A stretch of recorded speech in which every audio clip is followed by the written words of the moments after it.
Waalaikumsalam Saya warahmatullahi wabarakatuh. Zaira, perwakilan dari kelompok 4 ini mempresentasikan hasil makalah kami yang berjudul Teori Konsumsi Pendapatan Relatif.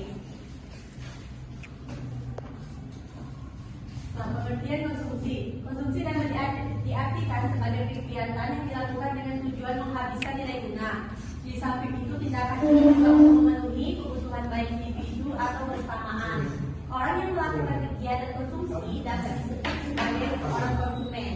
Konsumsi merupakan suatu kegiatan yang dilakukan oleh manusia dengan menggunakan serta mengurangi daya guna dari suatu barang maupun jasa yang memiliki tujuan untuk memenuhi kebutuhan hidup serta kegunaan manusia, baik secara perlahan atau sekaligus. Next. Selanjutnya, ciri-ciri kegiatan konsumsi. Nah, ciri-ciri kegiatan konsumsi ini ada 3. Yang pertama itu dilakukan secara langsung. Contoh kecil dari hal tersebut misalnya jika masyarakat tersebut sudah memiliki sebuah motor namun ingin juga memiliki sebuah mobil, sehingga pada saat memiliki mobil sudah tidak menggunakan motor lagi. Yang kedua, barang kegiatan konsumsi seperti untuk mendapatkan tas, baju, celana maupun hal lainnya bisa didapatkan dalam sebuah toko yang ada di sekitar kita. Dan yang ketiga, barang dan jasa yang digunakan selalu berkurang, di mana barang tersebut seperti contoh yang telah disebutkan sebelumnya, yakni buku maupun pakaian. Perilaku konsumen masyarakat. Nah, perilaku adalah reaksi seseorang sebagai individual yang terwujud dalam kegiatan sikap bukan hanya badan atau ucapan. Setiap perilaku manusia memiliki alasan dalam setiap bertindak. Hal ini sesuai dengan teori tindakan beralasan yang dikemukakan oleh Azwar. Selanjutnya, pola konsumsi masyarakat. Samuelson dan Nordhaus tahun 2004 menyatakan bahwa keteraturan pola konsumsi secara umum yang dilakukan oleh rumah tangga atau keluarga miskin membelanjakan pendapatan mereka terutama untuk memenuhi kebutuhan hidup berupa makanan dan perumahan.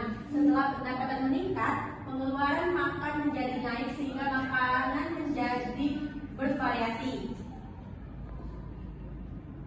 Dan selanjutnya akan disambungkan tulisannya. Selanjutnya, fungsi konsumsi.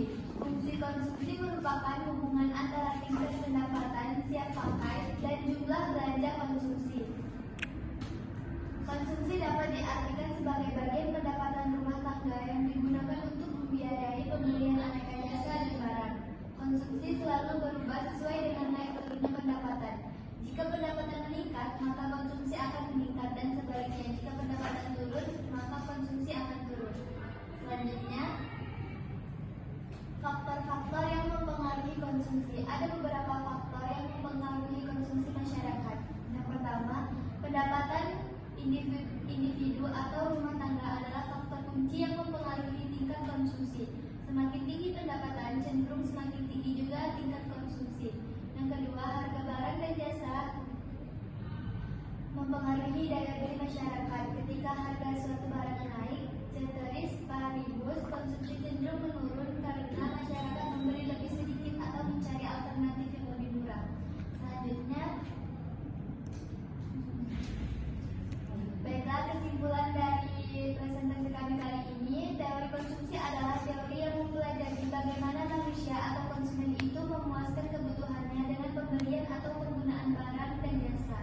Sedangkan pelaku konsumen adalah bagaimana ia memutuskan berapa jumlah barang dan jasa yang akan dibeli dalam berbagai situasi.